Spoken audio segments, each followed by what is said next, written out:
E aí pessoal, tudo bem? Aqui Paulo Brainer, só avisando para vocês antes de começar a nossa aula que a vacinação contra a Covid-19 já está disponível para os adolescentes a partir dos 12 anos. Então não fica de fora dessa, pois é importante que todos estejam vacinados. A vacinação acontece todos os dias, de segunda a sexta, a partir das 8 até as 15 horas. Sábados e domingos, das 8 ao meio-dia, lá na quadra da Escola Pereira Carneiro.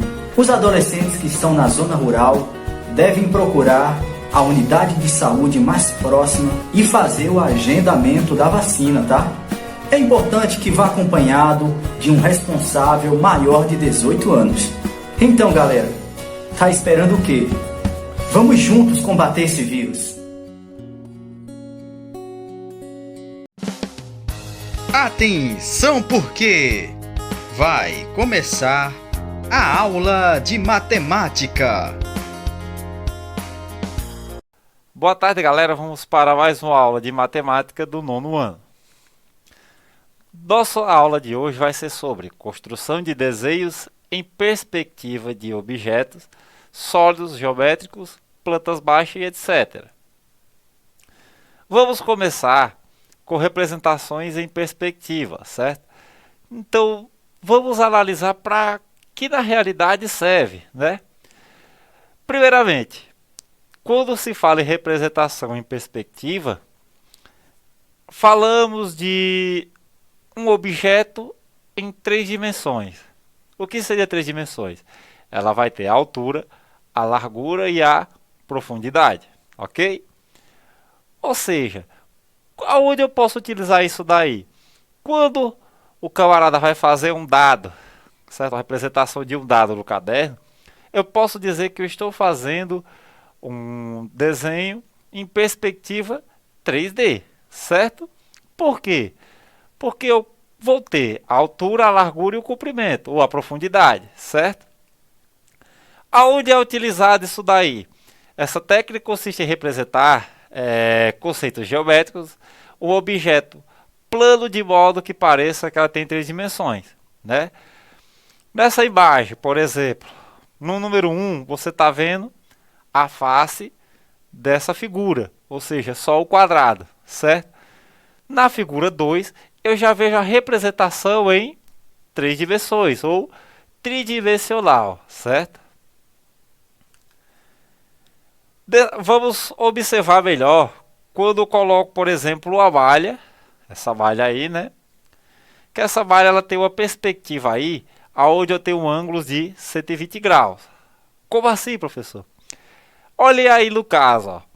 Quando eu faço a ligação dos ângulos, eu vou ter o quê? 120, 120 e 120.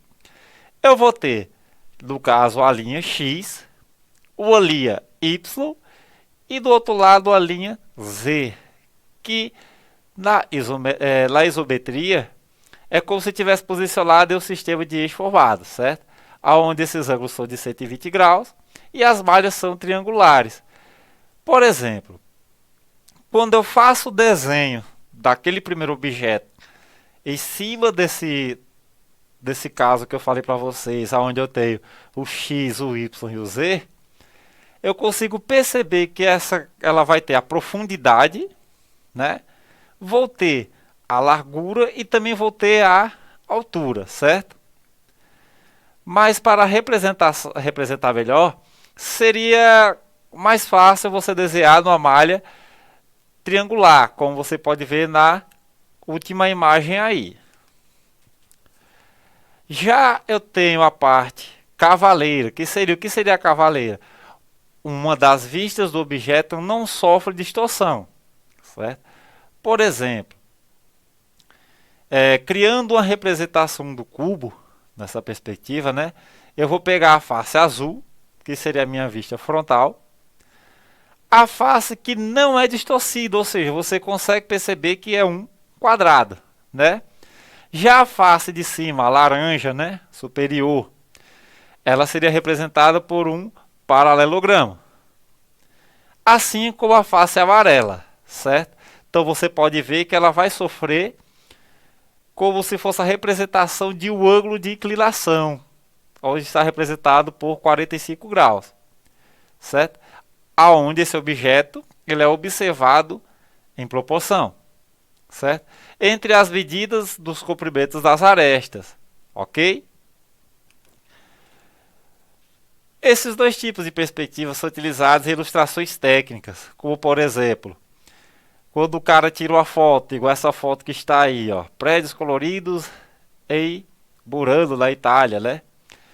Vocês percebam que ele está largo e vai afunilando, não é verdade? Então isso daí seria uma visão de perspectiva, que parece que ele vai criando um cone, certo?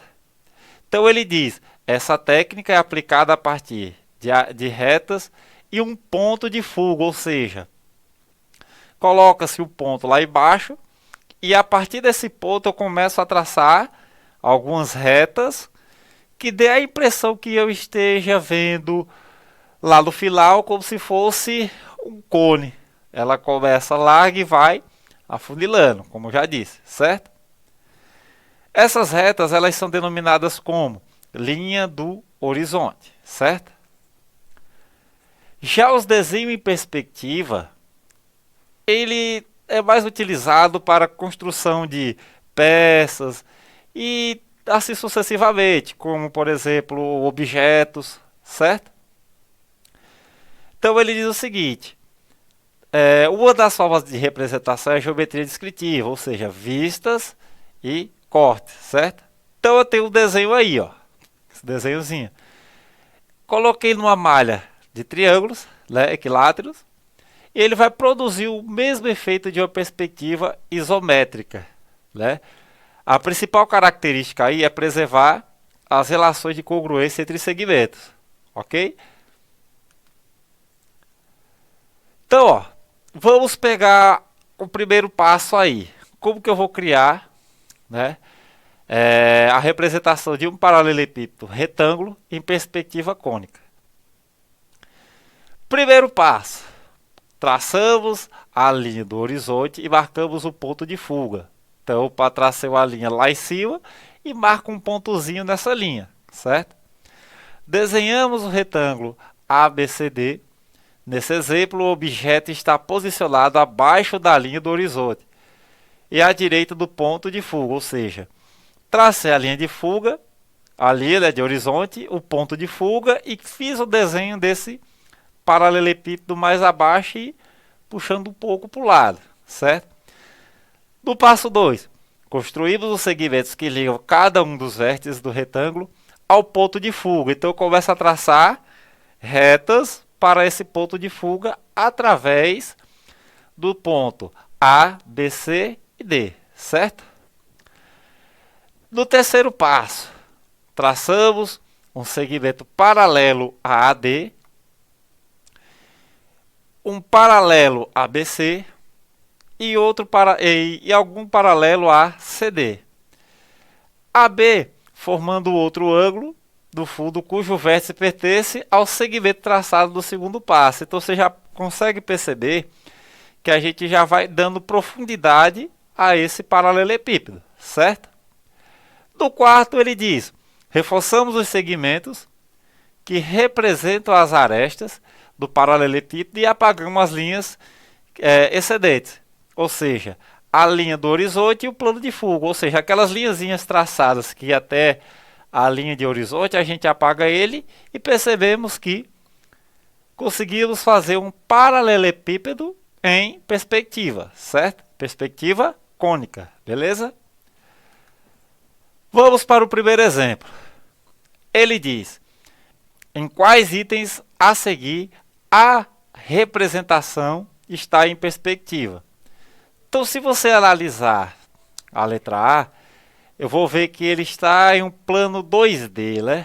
Ou seja, eu só tenho ele em um plano, não vejo nem profundidade, nem altura, certo? Na letra B eu já consigo perceber que ele tem comprimento, largura e altura, certo? Então eu vejo que ele tem profundidade também, ó. Então a letra B ele já está em perspectiva, certo? A letra C, ela também está em perspectiva? Também. Então, se você analisar, eu vou ter um comprimento, uma altura e uma profundidade, certo? Então, aí também está aí perspectiva, ok? Como, por exemplo, se eu fosse desenhar um dado, né? Dadozinho, por exemplo, eu vou ter a face dele e vou puxar essas arestas aqui, ó. Então, perceba que eu vou ter essa face aqui, né? Que estaria em uma profundidade, essa daqui que eu conseguiria ver ela perfeitamente, mas também consigo ver a parte de cima, ok? Então, esse material também estaria em perspectiva. No exemplo 2, ele diz: identifique entre as imagens abaixo qual foi construída na perspectiva cônica, qual foi construída na perspectiva cavaleira e qual foi construída na perspectiva isométrica, certo? Começamos por uma que é mais fácil de achar, na verdade, a perspectiva cônica. Só lembrar da foto lá de cima, que ela começava bem larga e ia afunilando, não é verdade? Qual delas aí tem essa característica? Opa, a letra C, não é verdade? A cavaleira. Qual seria a perspectiva cavaleira? Né? Percebo que eu tenho uma imagem que eu vejo a face perfeita, mas as outras eu vejo distorcida. Seria a letra A, perspectiva cavaleira. Então, já que eu achei a A e a C, a última, que seria a perspectiva isométrica, a letra B, certo? Que seria o apontador do meio, ok? É isso aí, galera. Até a próxima aula e bons estudos.